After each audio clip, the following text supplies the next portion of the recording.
그 선언, 정치적으로 그런 선언들이 많죠. 베를린 선언, 판문점 선언, 이런저런 선언들이 많습니다. 그 선언들을 들으면 기대에 부풀게 됩니다. 왜 그러냐면요, 이렇게 하겠다라는 청사진을 제시하기 때문에 그렇게만 되면 정말 좋을 것 같은 그런 기대에 부풀게 되는 모습이 있습니다. 하지만 선언은 구체적인 내용들이 빠져 있죠. 큰 틀을 제시하는 것이기 때문에 보완해야 될 것들이 있습니다. 구체적인 내용들을 채워야 하고요. 또 국회의 비준 같은 것을 통해서 법적인 뒷받침을 해야 합니다. 그렇지 않으면 흐지부지 되기 십상인 것이 선언, 이렇게 하겠다, 이렇게 하자, 이런 것이 되는 것이죠. 그러므로 선언도 좋고 중요하지만 그것이 흐지부지 되지 않기 위해서는 구체적인 삶의 어떤 방법의 지침들이 필요한 것입니다. 로마서 6장은 성화에 대한 이야기라고 했습니다. 성화. 그리고 그것은 구원받은 우리가 어떻게 살 것인가에 대한 이야기를 담고 있는 거예요. 1절부터 11절에서 우리가 어떻게 살 것인가에 대한 답을 주었는데 그 결론이 11절에 나와 있습니다. 11절 말씀을 함께 읽겠습니다. 이와 같이 너희도 너희 자신을 죄에 대하여는 죽은 자요 그리스도 예수 안에서 하나님께 대하여는 살아있는 자로 여길지어다. 아멘. 이 말씀을 쉽게 말하면 죄를 위해서 사는 것이 아니라 하나님을 위해서 살아라, 이런 얘기입니다. 너희들 구원받은 사람으로서 어떻게 살 것이냐? 하나님을 위해서 살아라 입니다. 그런데 하나님을 위해 살라는 것은 어떻게 보면 선언과 같은 거예요. 듣기는 아주 좋은데 하나님을 위해서 살아라, 구체적이지가 않죠. 되게 추상적인 말씀입니다. 설명이 더 필요해요. 그래서 구체적인 내용에 대해서 설명하는 것이 12절 이하의 말씀이에요. 오늘 12절 말씀을 함께 보겠는데요. 12절 말씀 함께 읽어볼까요? 그러므로 너희는 죄가 너희 죽을 몸을 지배하지 못하게 하여 몸의 사욕에 순종하지 말고. 아멘. 하나님을 위해서 살아라 라는 선언에 대해서 구체적으로 이렇게 하는 거야 라는 첫 번째가 오늘 12절에 나왔는데, 두 개의 부정형 명령이 나와 있습니다. 첫째는 죄가 너희 죽을 몸을 지배하지 못하게 하라. 그리고 몸의 사욕에 순종하지 말아라. 이렇게 부정형 명령 두 개가 나왔습니다. 이것은 두 개가 서로 연결되어 있는 것이죠. 죄가 우리를 지배하지 못하게 하라는 것인데, 이전에도 죄에 대해서는 죽었다고 말씀했으니까 연장선의 말씀이죠. 우리는 죄에 대해서 죽었다. 죄가 너희를 지배하지 못하게 해라 라는 것은 연결되어 있는 말씀입니다. 잘 생각해 보세요. 죄가 나를 지배하게 되면 나는 어떻게 살게 될까요? 간단하게 생각하면 죄를 위해서 살게 되겠죠. 나를 지배하는 것을 위해서 살게 되거든요. 죄를 위해서 살게 됩니다. 우리가 일제강점기를 생각하면 쉬워요. 일제강점기 일본 제국주의의 지배를 받고 살았어요. 누구를 위해서 살라고 해요? 천황폐하를 위해서 살리라고 하죠. 그런 시절이 있었습니다. 조금 더 머리를 굴려서 생각하면 또 다른 대답을 할 수 있는데, 죄가 나를 지배하게 되면 나는 사욕을 위해서 살게 돼요. 사욕을 위해서. 왜냐하면 죄가 나의 몸을 지배하는 것이니까, 죄가 내 몸을, 죽을 몸을 지배하지 못하게 하라고 했으니까요. 몸의 사욕을 위해서 살게 되는 것이죠. 그럼 이런 인생은 지난 11절까지의 결론인 하나님을 위해서 살아라 라는 말씀과 부합하는 인생이 되나요? 죄가 나를 지배해서 죄를 위해서 살고, 그리고 나를 위해서 살고 내 배를 위해서 사는 그 모습은 하나님을 위해서 살아라 라는 거하고는 부합하지 않는 인생이 되는 것입니다. 정반대가 되는 것이죠. 결코 하나님을 위해 사는 게 아니죠. 죄를 위해, 사욕을 위해, 결국 누구를 위해 사는 것이냐 하면 나를 위해서, 내 배를 위해서 사는 것입니다. 여러분은 헷갈리실 수도 있는데 잘 생각해 보시기 바랍니다. 나를 위해 살기 때문에 죄인입니까? 아니면 죄인이기 때문에 나를 위해서 삽니까? 나를 위해서 살기 때문에 죄인입니까? 아니면 죄인이기 때문에 나를 위해서 삽니까? 어려우신가요? 나를 위해 살기 때문에 죄인이라고 오해하기 쉬운데, 우리는 죄인이기 때문에 나를 위해서 삽니다. 그러니까 예수님을 몰랐을 때, 이 죄인이었을 때 나는 죄인이었기 때문에 나를 위해서 살 수밖에 없었는데, 우리는 이제 예수님을 알고 있죠. 예수님을 믿고 있죠. 더 이상 나는 죄인이 아니라 누구? 의인이에요. 나는 이제 의인이에요. 죄인이었기 때문에 나를 위해서 살 수밖에 없었다고 한다면, 나는 의인이기 때문에 이제 나를 위해서 살지 않아요. 나를 위해 살지 않을 수 있어요. 그러면 누구를 위해서 살아요? 하나님을 위해서 살 수 있게 된 것입니다. 내가 누구냐가 중요해요. 나는 죄인이면 도무지 하나님을 위해서 살 수가 없습니다. 하지만 내가 예수님을 믿고 구원받아서 의인이 되었기 때문에 하나님을 위해서 살 수 있는 거예요. 왜 그렇습니까? 7절 말씀을 함께 읽겠습니다. 7절. 이는 죽은 자가 죄에서 벗어나 의롭다 하심을 얻었음이라. 아멘. 우리가 죄에서 벗어났기 때문이에요. 우리가 의인이 되어서 죄에서 벗어났기 때문에 죄를 위해서 살지 않고 죄의 지배를 받지 않고 하나님을 위해서 살 수 있게 된 것입니다. 14절 말씀을 함께 읽습니다. 죄가 너희를 주장하지 못하리니 이는 너희가 법 아래에 있지 아니하고 은혜 아래에 있음이라. 아멘. 우리가 정죄의 법 아래에 있지 않기 때문에, 용서하신 하나님의 은혜 아래에 있기 때문에 우리는 더 이상 죄를 위해서 살지 않고 하나님을 위해서 살 수가 있습니다. 죄에 대해서 죽었다는 것은 죄를 거부할 능력이 있다는 거예요. 나는 죄에 대해서 죽었습니다. 나는 죄를 거부할 능력이 있습니다. 이제는 몸의 사욕이 나를 잡아당겨서 죄 앞으로 죄를 위해서, 사욕을 위해서 살도록 하는 것을 거부할 수 있고 뿌리칠 수 있다는 거예요. 그래야 하나님을 위해 살 수 있는 것입니다. 왜냐하면 두 주인을 섬길 수가 없기 때문이죠. 내가 선택을 해야 돼요. 하나님을 위해 살 것이냐, 죄를 위해 살 것이냐. 근데 나는 주님을 위해서 살 수 있는 사람이에요. 그 영역은 나의 것이라고 했습니다. 사랑하는 성도 여러분, 여러분은 누구를 위해 살기로 결정하셨습니까? 죄의 노예가 되어서 내 배를 위해서 살 수밖에 없었던 우리를 해방하시고 구원하신 하나님을 위해 사는 것이 우리 모두가 주님께 부여받은 사명인 줄로 믿습니다.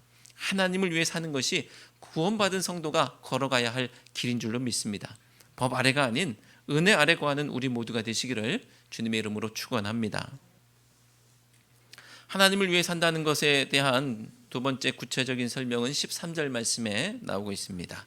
13절 말씀을 함께 읽겠습니다. 또한 너희 지체를 불의의 무기로 죄에게 내주지 말고 오직 너희 자신을 죽은 자 가운데서 다시 살아난 자 같이 하나님께 드리며 너희 지체를 의의 무기로 하나님께 드리라. 아멘. 행사를 준비하고 참석 여부를 조사할 때가 있었습니다. 행사를 하면 어떻게 되는지 좀 미리 파악을 해야 되기 때문에 오실 거예요? 안 오실 거예요? 이렇게 물어보고 파악을 하죠. 그럼 공지에 대답하는 두 가지 경우가 있는데, 자, 이런 행사가 있습니다. 문자 메시지 발송하고 그러면 두 가지 반응이 있습니다. 첫 번째는요, 안 가겠다고 말하지 않음으로 가겠다는 의사를 표시하는 경우입니다. 문자 메시지 받았어요. 나 안 간다고 말은 안 해. 그렇다고 간다고도 안 해요. 근데 안 간다고 안 했으니까 가는 줄 알겠지 이러고 계시는 분도 계시고요. 이건 소극적인 방법이죠. 그런데 오겠다고도 안 했기 때문에 오는 건지 안 오는 건지 잘 모릅니다. 그러면 행사를 준비하는 입장에서는 애매하죠. 확실하게 좀 말 좀 해주면 좋겠는데 그런 경우가 있습니다. 또 다음으로는요, 손을 들고 나 갑니다.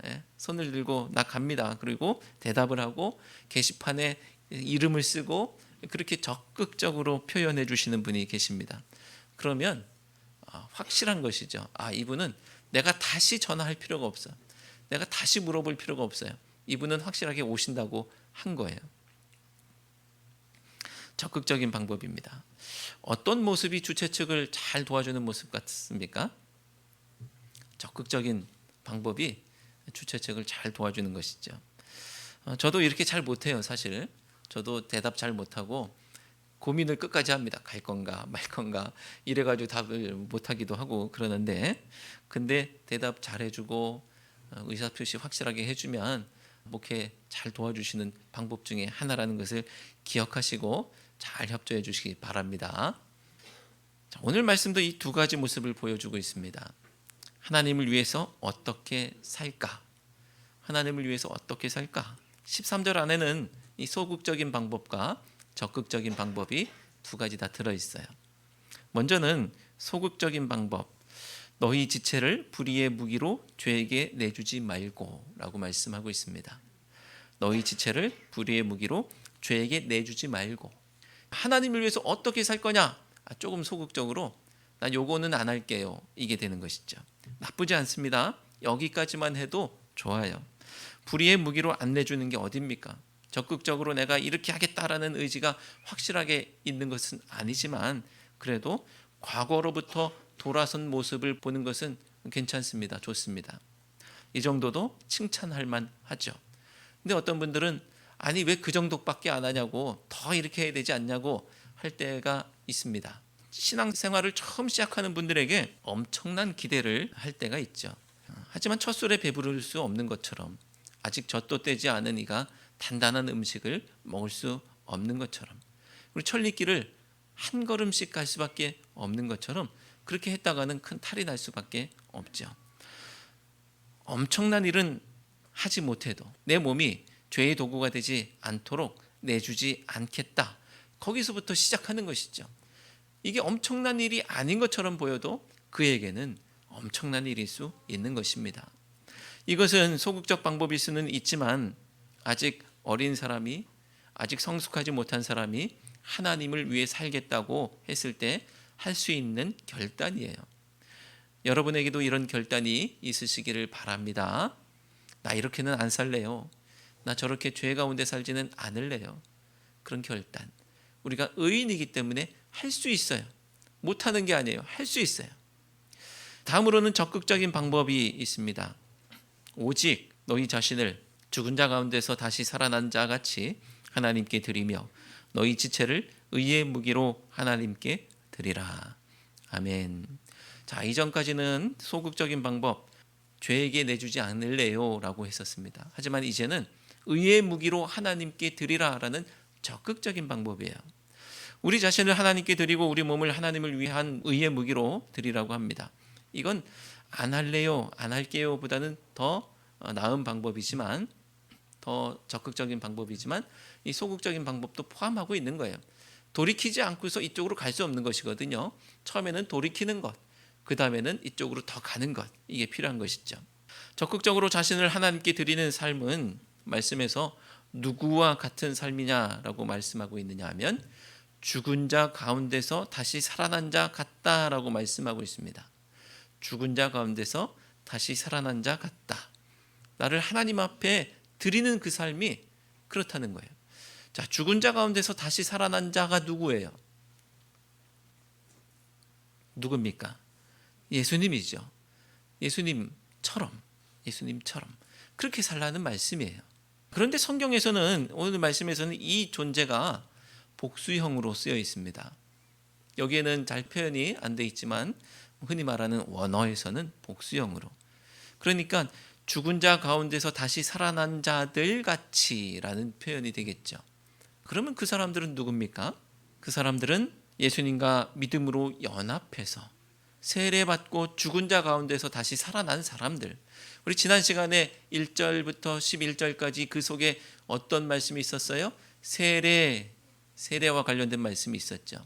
그러니까 예수님이 죽은 자 가운데서 살아나신 자가 맞고요. 그리고 그분과 연합하여서 믿음을 고백하고 죽었다가 살아난 그 사람이 믿음의 선진들, 우리 믿음의 선진들이 다 이 죽었다가 살아난 사람들이에요. 그들처럼, 예수님처럼, 그리고 믿음의 선진들처럼 하나님께 나의 삶을 드리면서 사는 것이라는 거예요. 그럼 우리도 그렇게 사는 겁니다. 예수님처럼, 믿음의 선진들처럼 나를 하나님께 드리고 나를 의의 무기로 드리는 것은 예수님처럼 살겠다는 결단이에요. 그리고 나도 십자가 지겠다는 결단이에요. 그리고 나로 인해서 많은 사람들이 의를 덧입고 의롭게 되는 삶을 살게 하겠다는 그런 결단인 것입니다. 그게 의의 무기이죠. 나를 하나님께 의의 무기로 드린다는 것은 다른 사람들이 하나님 앞에 의롭게 서도록 내가 돕겠습니다. 다른 사람들을 위해 사는 삶을 말하는 것입니다. 즉 이제는 더 이상 나를 위해 사는 것이 아니라 하나님을 위해서, 이제는 나를 위해서 사는 것이 아니라 이웃들을 위해서 살겠다라는 결단, 이것이 바로 성화의 삶입니다. 구원받은 백성이 살아가야 할 삶의 방식이죠. 우리가 어떻게 그런 삶을 살 수 있게 되었습니까? 아까 읽었던 14절 말씀처럼 우리가 은혜 아래에 있기 때문이에요. 은혜 아래에 있기 때문에, 의로워졌기 때문에, 의인이기 때문에 가능한 일입니다. 사랑하는 성도 여러분, 우리의 삶이 나 아닌 하나님, 나 아닌 이웃을 위한 것이 되어서 한 걸음씩 성화의 삶이 되어 나아가기를 주님의 이름으로 축원합니다. 옛날에 체르노빌 원전이 폭발했을 때 기억이 나는데요. 그때는 저는 초등학생이었었어요. 그래서 학교에서 비 맞지 말으라고, 체르노빌 원전이 폭발해가지고 그 방사능 같은 것들이 구름 타고 뭐 다 이쪽으로 넘어온다고, 그래서 비 맞으면 안 된다고 막 그랬습니다. 비 맞지 말아라고. 그 전까지만 해도 비 오면요, 그 비 맞는 재미도 있었단 말이죠. 그런데 이제는 더 이상 맨몸으로 비를 맞을 수 없는 시대를 살고 있죠. 우산을 꼭 써야 된다고 그때 그랬습니다. 뭐 가능하면 밖에 나오지도 말라고 했었죠. 우산은 제 아무리 방사능비라고 해도 우리를 보호해주고, 또 우산만 있으면 비 오는 날이라고 해도 여기저기 가고 싶은 곳을 갈 수가 있고요, 하고 싶은 것을 할 수가 있습니다. 근데 그 우산이 살만 있다고 한다면, 펼쳤는데 이게 없어요. 덮어주는 게 없어요. 살만 있어요. 그렇다고 한다면, 또 그리고 구멍이 숭숭 뚫려 있다고 한다면, 또 너무 작다고 한다면, 그렇다면 어떻게 될까요? 우리는 충분히 그 우산으로 인해서 충분히 보호받지를 못하고, 우산이 있다고 해도 비 올 때 밖을 마음 놓고 다닐 수가 없을 것입니다. 제대로 된 우산이 있어야 비가 우리를 주장하지 못하는 거예요. 제대로 된 우산이 있어야 비가 우리를 주장하지 못합니다. 그래야 할 수 있는, 해야 할 일들을 할 수가 있는 것이죠. 오늘 말씀을 보니까 죄가 우리를 주장하지 못할 것이라고 말씀하고 있어요. 죄가 우리를 주장하지 못할 것이다. 죄가 우리를 주장하지 못한다는 것은 이제 죄를 위해 살지 않고 하나님을 위해서 살 수 있게 되었다는 것이라고 했어요. 14절 말씀을 다시 한번 읽겠습니다. 14절. 죄가 너희를 주장하지 못하리니 이는 너희가 법 아래에 있지 아니하고 은혜 아래에 있음이라. 아멘. 죄가 우리를 주장하지 못하는 이유가 무엇이라고 하고 있습니까? 말씀을 보니까 우리가 법 아래에 있지 않고 은혜 아래에 있기 때문이라고 말씀하고 있어요. 죄가 우리를 주장하지 못하는 이유는 우리가 은혜 아래에 있기 때문에. 국민은 법의 보호를 받고 안전하게 살아갑니다. 법이 없다면 혼란 속에서 불안하게 살 수밖에 없죠. 하지만 중요한 것은 우리는 완전한 존재가 아니라는 거예요. 그렇기 때문에 반대로 법으로 인해서 정죄를 당할 때가 있습니다. 아주 착해가지고 그 법으로부터 아주 자유로운 사람이라고 한다면 상관이 없겠지만 우리는 불완전해요. 그렇기 때문에 법으로 인해서 정죄당해서 어려움을 당하기도 합니다. 그 법 때문에 죄가 우리를 주장하게 되는 거예요. 법으로 인해서 안전하고 보호를 받기도 하지만 그 법 때문에 죄가 우리를 주장하기도 합니다. 그리고 법도 빈틈이 있기 때문에 요즘엔 사회가 발전할수록 법망을 피해가는 범죄들이 늘어나고 있는 것을 볼 수가 있죠. 분명히 잘못된 거예요. 다 공감해요. 그런데 법으로 처벌할 수가 없는 경우도 있어요. 사회가 발전하다 보니까 그런 구멍들이 있습니다. 법은 마치 살만 있는 우산과 같고 때로는 너무 작아서 들이치는 비를 다 막아주지 못합니다. 오늘 말씀에서 말하는 법, 즉 율법이 그렇다는 것인데요. 율법 아래에 있을 때 죄가 우리를 주장하는 거예요. 율법 때문에 우리가 안전하게 보호받았어야 되는데 그 율법이 우리를 정죄해서 죄가 우리를 주장하도록 합니다. 율법을 다 이룰 수 없는 우리를 보면서 내가 죄인이라는 것을 깨달을 수밖에 없는 것처럼 죄는 율법 아래에 있는 우리를 주장하려고 합니다. 율법의 우산을 쓰고 밖에 나가면요, 정죄의 비를 다 맞을 수밖에 없어요. 하지만 우리가 은혜 아래에 있다면 얘기는 달라집니다. 은혜라는 우산은 매우 튼튼하고 매우 넓어서 어떤 비가 내려도 다 보호해 줄 수가 있어요. 은혜의 우산을 쓰고 밖에 나가면 정죄의 비는 우리에게 어떤 영향도 끼칠 수가 없습니다. 예수 그리스도의 십자가 은혜가 용서하지 못하는 죄가 없고, 그 은혜는 하야와 같아서 그 안에서 충만히 잠기면 그 어떤 것도 우리를 해할 수가 없어요. 그래서 그 은혜의 우산을 쓰고 우리는 마음껏 다닐 수 있고 하나님을 위해서 살아갈 수 있고 성화의 삶을 살 수 있는 것입니다.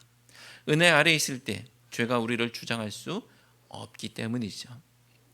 우리는 성경이 하나님을 방패라는 이미지로 묘사하고 있는 것을 무수히 많이 볼 수가 있죠. 하나님이 방패시라는 것이 무슨 뜻입니까?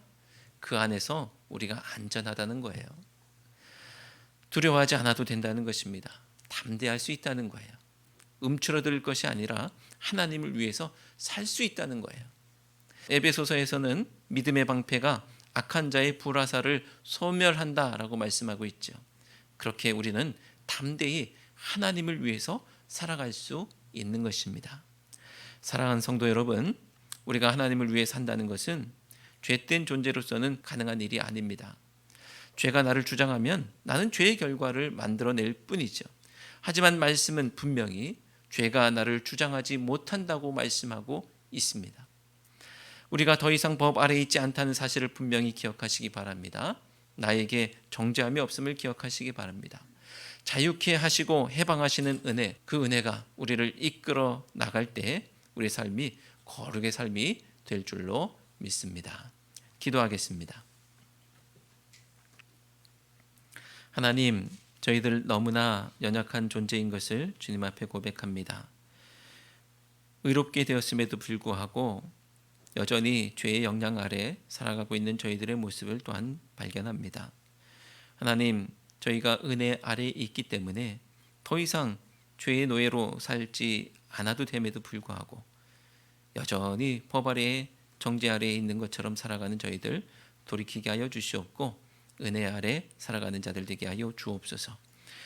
하나님의 말씀처럼 주님을 위해 살아가는 것이 구원받은 성도가 해야 할 일인 줄로 믿습니다. 하나님을 위해 살기 위해서 저희 몸을, 저희들의 삶을 의의 무기로 하나님께 드리며 살아가는 저희 모두가 될 수 있도록 역사하여 주옵소서. 예수 그리스도의 이름으로 기도드려옵나이다. 아멘.